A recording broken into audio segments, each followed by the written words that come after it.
BBC News at 7 o'clock.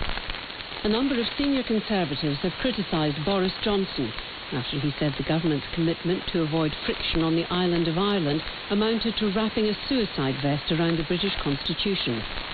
One Brexit-supporting Tory MP, Andrew Bridgen, said Mr Johnson had only articulated what a great swathe of people think.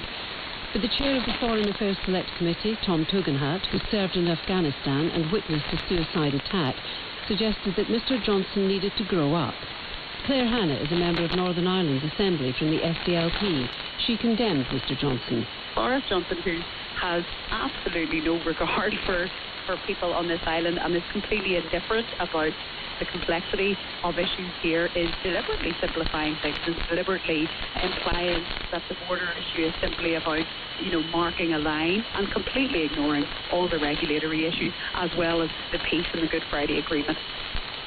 The TUC has said it will back the call for a referendum on the final Brexit deal if the government fails to secure an agreement that protects jobs and the economy.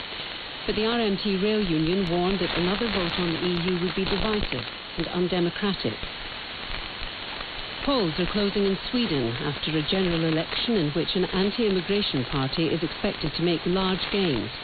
The Sweden Democrats could become the second largest party in Parliament.